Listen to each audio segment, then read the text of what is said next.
Well, happy Monday, everybody. Hopefully, it's a good one for everybody. Had a great Easter weekend.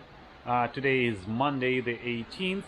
I'm gonna do my best to keep up videos coming in a few times a week. I'm not gonna try to promise anything or overpromise anything, but today's video gonna be about two topics. I'm planning to number one or number two is I'm planning to do a small giveaway once we hit 30,000 subscribers, and we're just a 500 under. And with that, you guys can help. So as soon as we hit 30,000 subscribers, I'm gonna do a giveaway of 3 different levels of prizes: first, second, third level, and I think I'll make it entertaining and fun. And number 2 topic for today's discussion is solar.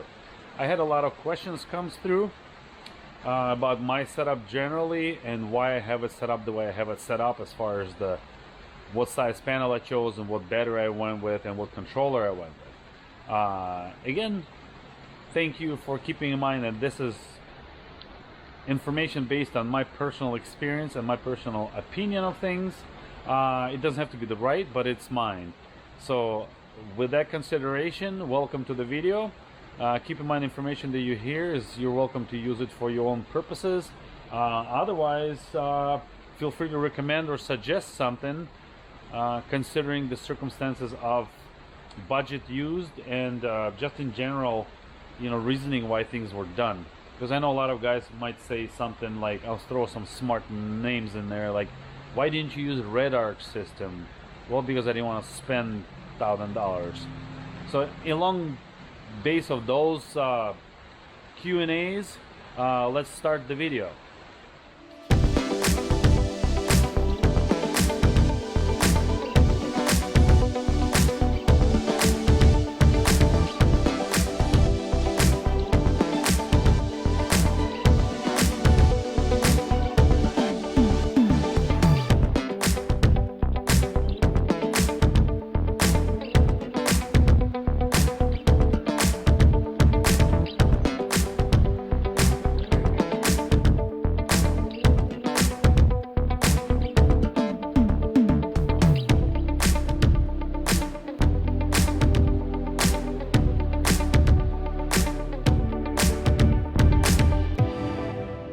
Alrighty, so welcome to Bud Nixon channel. You're watching one of episodes that covers the current project I'm working with, which is the Nissan Pathfinder R50 model, and it's the version of Infinity that I've called Project Q, as you see on the grill. So a lot of things, a lot of details. I'm guessing somewhere in there. There it goes. Skid plate has a Q, so I've called it the Q. QXQ. I figured it's just a good name. Maybe if you're a Trekkie, then you appreciate the name Q and you know who the character is. Anyways, again, welcome to Bud Nixon channel. Don't forget to subscribe, like, comment, and do all the good stuff. Check out description list below with all the items that are being used in my builds or in the things that I use around when I'm camping or in the shop, whatnot. They're all Amazon affiliate links, so that is how you are able to support me by basically clicking on the link, and then somehow the Amazon works out and gives some sort of a kickback, from what I understand. I recently started using the program. I really cannot comment on that yet because I have not really seen any flow of any kind of a huge major $1 million cash flow from there. But hey, why not try it out, right? And always people are asking like, hey Nixon, how can we support you? So that's one of the ways. Because if you're listening to this video and you're watching the content of the solar panel topic, there's a good chance that you might find something that I'm gonna present that you might consider for your own build. So let's step back a little bit and talk about just general power and how things are working. And again, keep in mind that this is just my personal experience, my personal opinion. It doesn't have to be the right one, but it is mine. So with that said, what we're doing is basically, in my case, it's a 100-watt solar panel that is a glue-on, stick-on. It's one of those flat flush panels that is used right on the hood. And the way I put it on is you use a 3M spray glue out of a rattle can kind of deal, right? And then you just put it right on there. I was able to drill a couple holes for the nozzles for the windshield wipers, and then just ran the wiring over the hood side through one of the sticky things like that. I mean, I think it looks all right, and then the spray-ons are all right. One of the reasons why I went with this panel is I figured that 100 should be enough for my purposes, and I'm talking about 100 watt size, I guess, if you want to call it. And also, it was the one that was fitting my hood more or less without being oversizedly weird. There are companies, one of them I think is Cascade 4x4 or Cascade Outfitters or something like that. Don't hold me to the name, but I know they're from Canada, I believe. So they are using a similar design as far as, you know, how thin the panel is, but they are making the panels to the certain contours of certain models of vehicles. In my opinion, it was not a very worthwhile choice considering the price, because, you know, again, to each his own. I did not want to overspend or overpay on something that I could do for cheaper or for not as expensive. So in my case, this panel here was 200 bucks on Amazon. 100 watt panel that would fit, or that was sold by one of the guys that do the ones that are contoured to the hood. I'm gonna say they're like 350 to 450 to maybe 500 bucks. Again, depends on what, you know, rating or how many watt you get on the panel. So in my case, like I said, 100 watt panel, and it is a $200, right? So to run the solar panel, you will need a solar controller.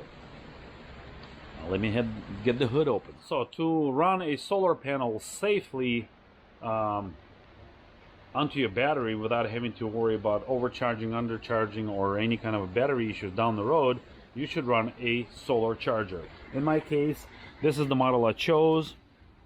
I believe it was somewhere around 20 amp rating.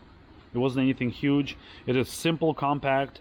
I just made a simple flat bracket that I was able to weld up to the factory battery holding bracket, I guess, so bracket under bracket, if that makes sense, where I was able to mount this controller, or breaker I should say, not controller, and the solar controller. So the way it works is you will see the wires running under the hood from the top, and they just follow the nozzle sprayer lines through a connection here, and then wire goes in to the controller, and then from controller you split it up directly to the battery. And in my case, this one hits it before the breaker, because the breaker part, when this is disconnected, that all goes back to the two other connections that I've done. Here it goes directly to the battery, as you see. So let's see what else we got going on. We have basically an Odyssey AGM battery, and this is the Odyssey AGM 65. It's a 74 amp hour battery. I believe that I could have stuck something even bigger in here because there's space, and if you're an R50 owner and looking to do a bigger than factory battery, consider that this is already bigger than your factory size battery. And from what I understand, I've really have not seen anybody else put anything that size already. Well, R50 not being a very popular one, so nobody really does any kind of R&D on it. So I might be the pioneer in this here. But in any case, so this is a bigger than factory size battery already. And like I said, there's still space here. I mean, you could go out probably another maybe 2 centimeters, an inch or so, and you can go a little bit here, and probably even a battery tray of some sort could be done where you could use 2 smaller batteries to make it even a bigger bank. Now, if that's what you're wanting to do. In my case, my personal experience from my previous vehicle that I had, the unlimited Jeep Wrangler, I had a similarly sized battery. I think it was 78 amp hours, so just a 4 amp hours under. And that battery lasted me for my 5 years that I used, and I sold that battery with the vehicle where battery still showed up or tested to be very healthy. So these will work. Now, that was not an Odyssey battery, it was an X2 blue color battery with X2 Energizer or something that they were called. But in any case, Odyssey had proven to be a very good brand, so that was the reason my choice fell on that. Now, I'm not saying it's the best one, I'm sure there's something or somebody else who makes something better. We're not talking about lithium or lipo batteries right now of any kind. We're just talking about a simple AGM battery that could be used as your regular replacement for the factory slash the deep cycle battery, house battery for the uses of the vehicle. I can only consider the facts or comment on the things that I'm doing here and power consumption that goes through that battery, and how I'm recharging it. Now, depending on what your uses are or what your needs are, you need to kind of consider that and compensate for that. In most cases, you will find that people are using dual battery setups. They end up investing into a dual battery management system, which is not all bad. A lot of times what I find is most people don't really realize what they're getting themselves into, and they're literally overspending the money because they really do not need that much.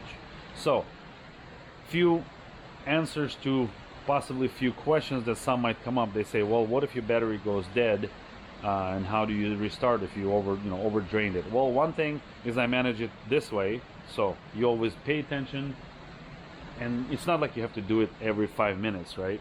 I mean, there's just a basic, every few hours you just check what's been draining the battery and where the battery stands at voltage wise, if you not peace of mind. Another thing is I carry a small jump pack with me. They're very popular right now. I mean, they're not very expensive, and the biggest benefit in my opinion is that they're light. So instead of carrying two batteries that are heavy, you carry one that's heavy enough as it is already per se, and then you just carry a jump pack for that just in case situation, if somebody needs a boost or you need a boost yourself, in case you, I don't know, overestimated your abilities and drained the battery down more than you should have.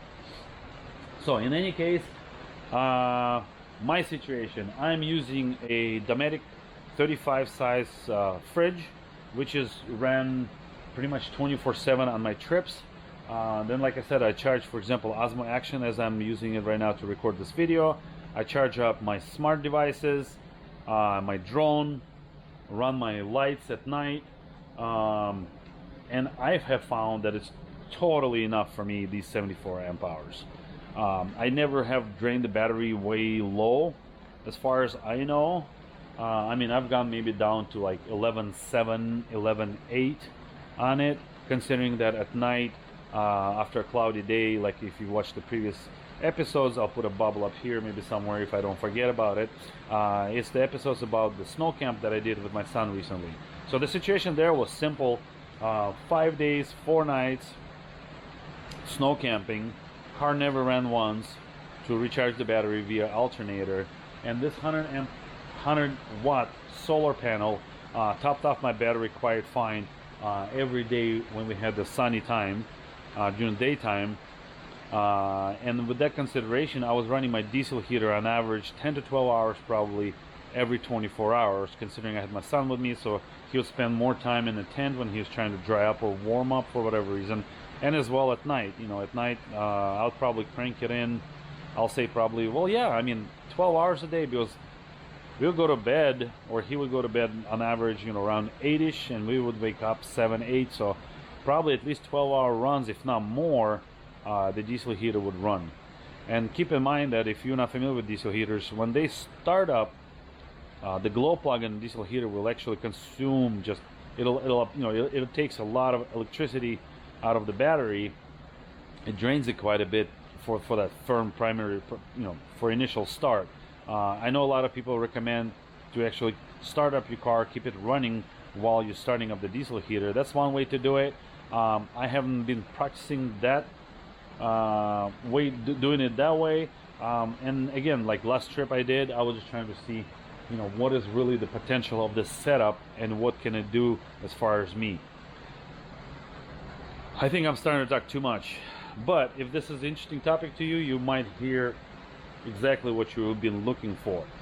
So in case of overlanding style adventures like I prefer to do, you end up driving, and as most overlanders will listen to me, we don't really dry camp for more than 2 nights in the same spot. I mean, that's probably very rarely, unless you're just not overlanding, you're just camping, which is nothing wrong with that.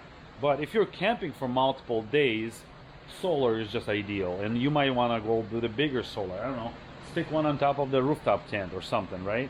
Or stick a bigger one all over the hood, or stick two smaller ones that fit there, or carry an extra one. It's up to you. What I personally chose to do here is only go with a 100-watt setup, because I mostly drive every day on my trips, because I like exploring, and most overlanders I think will find themselves in the same boat with me, where we literally drive daily. I mean, we wake up, have our breakfast, make yourself some kind of snack for lunch, and off you go. You know, you break down camp, you drive for the whole day until you find the next spot that you like, or next spot that you already planned ahead for. That you park there, have dinner, hang out by the campfire, spend the night, and off you go again. So your car is running every day for multiple hours, and we're talking about, you know, 4 to 8 hours, if not more sometimes.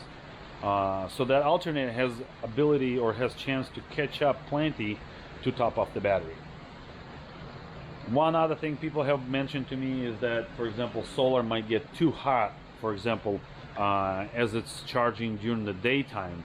Well, the way I figure is that I'm not really caring about how efficient the solar will be during daytime as I'm driving, and the motor compartment is heating up the panel maybe more than it should be or whatever. But if you really think about it, that thing is black in color, and when it's sunny outside, that thing goes hot, hot, hot, right? So with that said, again, what I'm thinking is basically, I don't think it's an issue, because while you're driving and the engine compartment is warm from the engine or hot from the engine, the solar doesn't really have to do a lot of work. Whatever it's absorbing is definitely helping the alternator recharge the battery, but alternator is doing all the work. And then when you're stationary, even if it's at night, it's regardless, because you're not really charging up.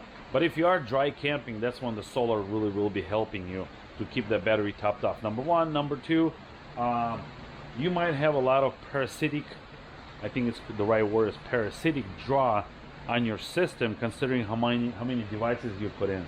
So like in my case, and you will find a lot of people do that, is anything that's factory. So this is negative and positive. So if you look, if you forget about this bank here, anything that's factory is coming in through here, right? This is my winch, which technically should not have any kind of draw, and this is the power that goes to the back and to this auxiliary box that I'm running all my lighting off of. So with that breaker bin right now open like that, or correct, I would say it's open, so it's not closed circuit, it's open circuit right now, where there's no power going to all this stuff. Technically my battery should not be losing any power more than the factory is. Now there is a parasitic small tiny level of amperage. I think acceptable one is up to 0.8 amps, if I remember correct, and I'm not sure if it's during an hour or during the day, but I know there's an allowed factory parasitic draw, which, for example, your alarm system, you know, all the backup batteries in your like stereos, some kind of a modules that have a memory backups in them, they're all drawing some power from your battery all the time. That is one of the reasons that if you don't start or use your car, you know, for a month at a time, you'll find that the battery will die from that specific reason, because it's getting drawn but it's never getting replenished. So with that said, not to worry about the parasitic draw of added accessories. That's why I put the breaker here. Now when I'm parking it, it's broken up, so there's no extra parasitic draw here going on. And then the solar, as you see, is connected directly to my battery through this connection. So it just comes in here, the connection just continues on to the battery terminal here, and then the solar controller is doing its job, topping off the battery and maintaining the battery, or it's called flow charging, I think, on the battery. So my battery is always going to be topped off. So if I park this vehicle for extended period of n number of days, I don't have to worry about battery going bad. I don't have to put a battery management or a battery maintainer or any kind of a, you know, concerns about what's going to happen to the battery. So this is one of the beautiful things about having the solar there, because I've talked to quite a few guys who are who own specific, you know, overland vehicles that are not their daily drivers, and they use them like once a month, for example, for a trip. And what they have found is that, you know, once a month, then when they come into their rig, they have either to jump start, which is just maybe poor or bad, you know, battery management in general, or it just, they could tell that the draw on the battery has been bad. Now batteries like to be, you know, flow charged. They like to be maintained at that top level of charge. They don't like to be drained down a whole lot and then brought up again, although they only drain enough for you to still start. So with that said, basically the battery better flow charging happening in the battery, the healthier the battery is, the longer it will last. And I think I'm just getting carried away with talking a lot here. Whew. So let's wrap it up. The reason for 74 amp hour battery, not a dual battery setup, is that in my opinion, in my experience, it has proven that it's plenty enough to run everything that I do. And if you look through my videos, like I said, you'll find that there's a lot of charging that's going on in my vehicle. The 100-watt solar panel, number one, light. Number two, not very expensive. I thought it was very easy to install. If you don't know how to install these things, ask, and I could do probably an install video or just a general explanation if you still haven't gathered the information from my current video, what I was talking about as far as how things are installed. I mean, if you don't see yourself, you know, as a DIYer to that level, you might just find a shop, or if you're in the area, hey, come on over, I charge a reasonable shop rate and I'll install it for you. But with that said, this setup works. I hope this video answers a lot of questions. Will I be upgrading other things, doing other things? Yes, I might be adding on a LiPo battery down the road. I don't know. I mean, because I am doing, you know, this is an R&D vehicle. So things might change. But for now, I think this is a proven setup, which for anybody who wants to do a little bit extra than other than just the battery and their alternator recharging them with that solar panel, I think it's excellent. So look at the description down below. It has links to the solar panel, to the controller. I'll put a link to the battery, maybe to extra terminals. And again, any questions, just ask in the comments below. Hopefully you guys found this video useful and informative and not too long. Appreciate your time, appreciate your subscribing, watching, and staying tuned. And God bless, and have a good day, and have a fun life, adventurous life, you know. Don't get yourself too bored. Again, Q and I, we're saying goodbye for you guys for now. Until next time. Thanks, guys.